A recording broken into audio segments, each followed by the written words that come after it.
how is gambling addiction similar to drug and alcohol addiction?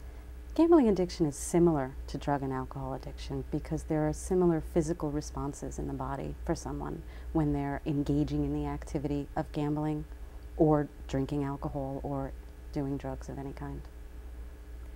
And so then how is gambling addiction different from other addictions?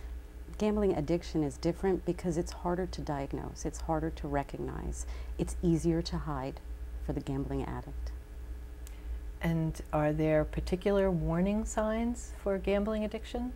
There are some warning signs, and again, it's very similar to someone who has a drug addiction or an alcohol addiction. What happens is people begin to lie about what they're doing. They try to hide their activities.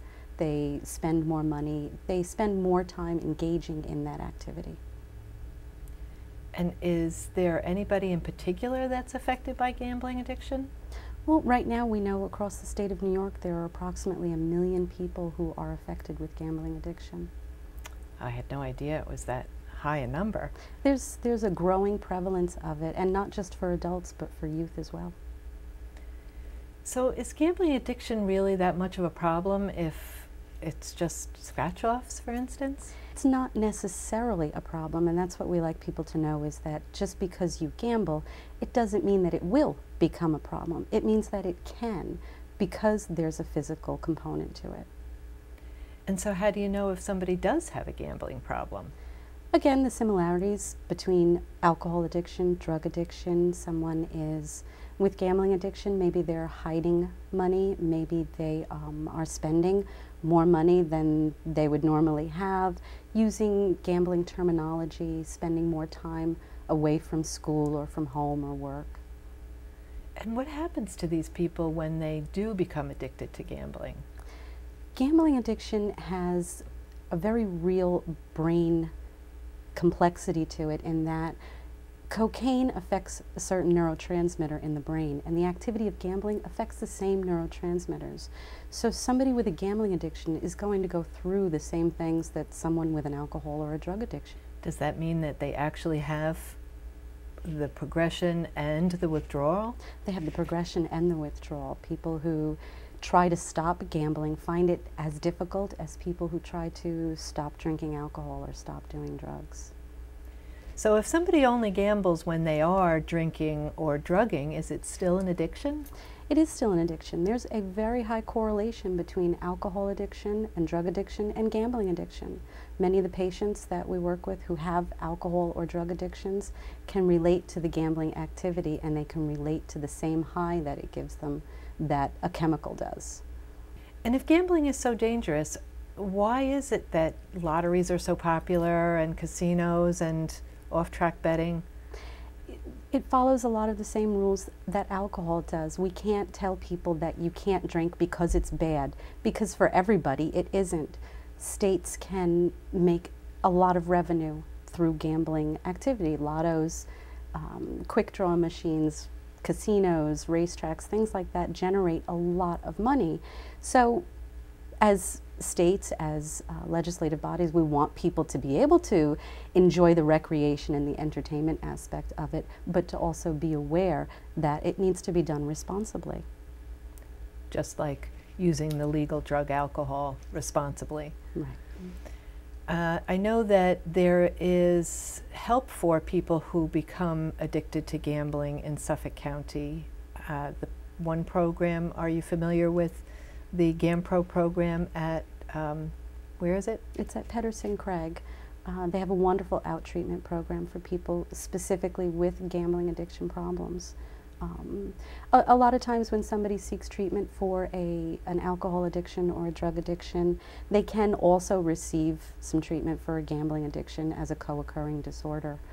But for those people who specifically just want to have treatment for a gambling addiction problem, there's GamPro at Pedersen Craig, and there's GA, which is modeled the same way that AA and NA is on a 12-step program, and it's a great program for people.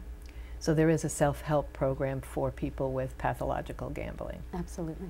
Gambling Anonymous. Gamblers Anonymous. And there's also Gam-Anon, which is for family members, because again, just like alcohol addiction and drug addiction, family, friends are in the same way affected.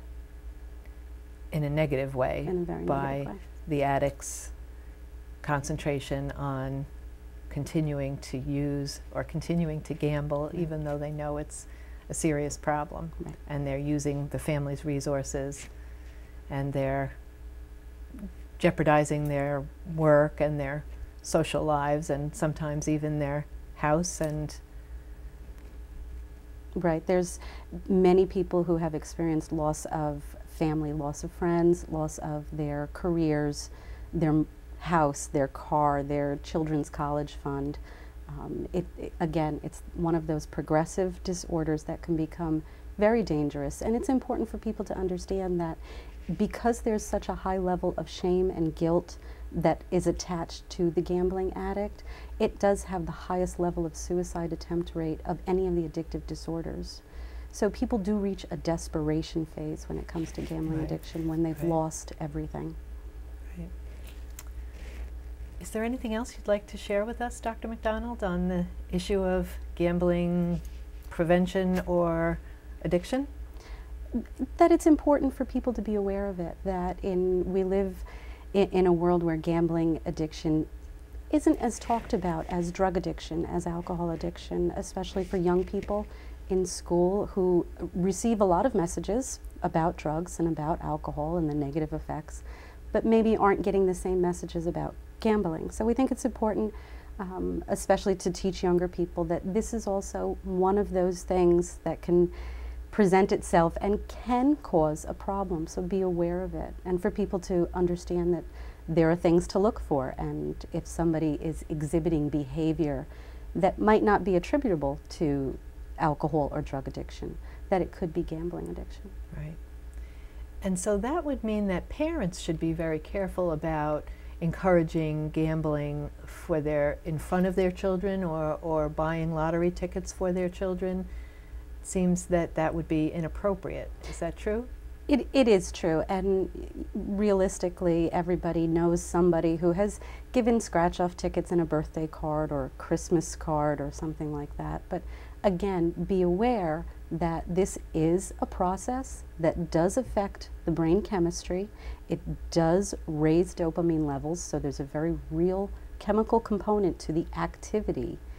Be aware of it. Be aware of what you're doing. There's a reason why we don't want children to drink. There's reasons why we don't want children to do a lot of things that may become harmful to them. Gambling is one of them, and scratch-off tickets is gambling. Right. Very interesting. Thank you so much. Thank you for joining us and sharing your expertise on gambling addiction. Dr. Kim McDonald. Thank you so much for having me.